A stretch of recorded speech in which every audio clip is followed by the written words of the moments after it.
Pranab news official চ্যানেলে আপনাদের সবাইকে স্বাগত। আশা করি আপনারা সকলে ভালো আছেন। আজ একটি নতুন আপডেট দেওয়ার জন্য এলাম। তো প্রথমেই বলি, যারা চ্যানেলটি প্রথম দেখছেন আপনারা প্রত্যেকেই লাইক, শেয়ার, কমেন্ট ও সাবস্ক্রাইব করবেন। আর যারা দীর্ঘদিন দেখছেন কিন্তু লাইক শেয়ার করেননি, আপনারাও লাইক, শেয়ার, কমেন্ট ও সাবস্ক্রাইব করে চ্যানেলটির পাশে থাকবেন। তো যে খবরটি দেওয়ার জন্য আমি এলাম এই ভিডিওতে, সেটি হলো সম্ভবত এই বছরের শেষের দিকে কিংবা 2025-এর প্রথমের দিকে নতুন নোটিফিকেশান আসতে চলেছে।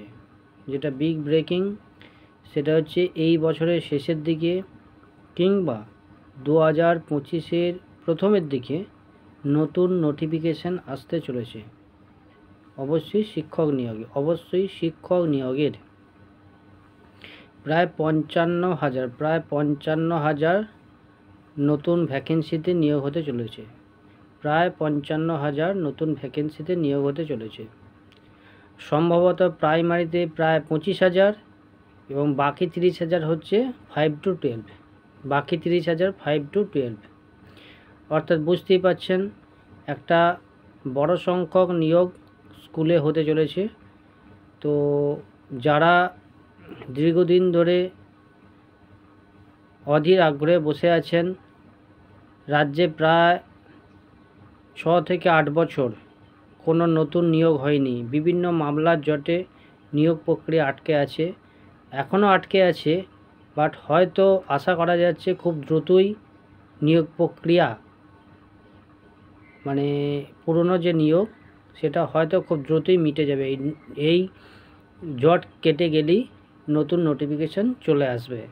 তো যারা প্রস্তুতি নিচ্ছেন বা নিতে চলেছেন, আপনারা প্রস্তুতি নিতে থাকুন, খুব দ্রুতই নোটিফিকেশান পেয়ে যাবেন এবং ফর্ম ফিল আপ করে তারপর নির্দিষ্ট সময়ের পর পরীক্ষা হবে। সম্ভবত পরীক্ষা হয় 25-এর পুজোর আগে কিংবা 25-এ পুজোর পরে হয়তো পরীক্ষা হবে, পরীক্ষা চালু হয়ে যাবে। তার নিয়োগ প্রক্রিয়া যেমন হয়, যেভাবে সিস্টেমে হয়, যদি কোনো কেস মানে না হয়, যদি ঠিকঠাক সব কিছু থাকে, হয়তো যেমন পূর্বে আমরা দেখেছি প্রতি বছর এসএসসি নিয়োগ, সেইভাবে হয়তো প্রতি বছরের মতো এসএসসি নিয়োগ হতে পারে, যদি কোনো নিয়োগ প্রক্রিয়া কোনো ত্রুটি না থাকে। তা না হলে আবার যেভাবে চলছে কোর্টের বিষয়গুলো চলে যাবে এবং সেটা দীর্ঘদিন সেটা ঝুলে থাকবে।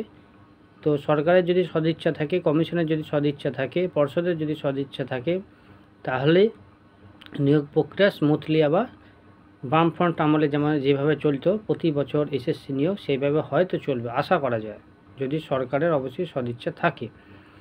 তো আবারও বলছি, এই বছরের শেষের দিকে কিংবা 2025-এর প্রথমের দিকে নতুন নোটিফিকেশান আসতে চলেছে। প্রায় 55,000 ভ্যাকেন্সিতে স্কুলে নিয়োগ হতে চলেছে। প্রাইমারিতে প্রায় 25,000 এবং 5 to 12 অর্থাৎ হাই স্কুলে প্রায় 30,000। সংখ্যাটা অনেক, যদি ঠিকঠাক রিক্রুটমেন্ট হয়। তো যারা অধীর আগ্রহে বসে আছেন, আপনারা প্রত্যেকেই ঠিকঠাক করে পড়াশোনা শুরু করে দেন। হয়তো দেখবেন হুট করে নোটিফিকেশান এসে গেছে, ফর্ম ফিল আপ হচ্ছে, তো সেই সময় তারপরে হয়তো খুব একটা সময় পাবেন না। তাই যারা প্রস্তুতি নিচ্ছেন বা নিতে চলেছেন বা নেবেন ভাবছেন, আপনারা প্রস্তুতি শুরু করে দেন, খুব দ্রুতই কিন্তু বিজ্ঞপ্তি এসে যাবে। কারণ যেটুকু শুনতে পাচ্ছি, নতুন নোটিফিকেশানের দিকে কিন্তু সরকার হাঁটতে চলেছে। তো তাই বলছি, যারা অধীর আগ্রহে দীর্ঘ কয়েক বছর পরীক্ষা বসার সুযোগই পাননি, আমাদের সামনে একটা নতুন করে সুযোগ আসতে চলেছে। তো আপনারা নিজেদেরকে এখন থেকে প্রস্তুত করতে থাকুন, যে নোটিফিকেশান যখনই আসুক না কেন, বেরোলেই আমরা ফিল আপ করে পরীক্ষা বসার জন্য আপনারা মানসিকভাবে প্রস্তুত হয়ে থাকবেন। তো এখন থেকে আপনারা প্রস্তুতি শুরু করে দেন। খুব দ্রুতই কিন্তু নোটিফিকেশান আসতে চলেছে। প্রায় 55,000 ভ্যাকেন্সিতে, বিগ ব্রেকিং, প্রায় 55,000 ভ্যাকেন্সিতে স্কুলে নিয়োগ হতে চলেছে। এটুকুই আজ আপডেট ছিল। ধন্যবাদ।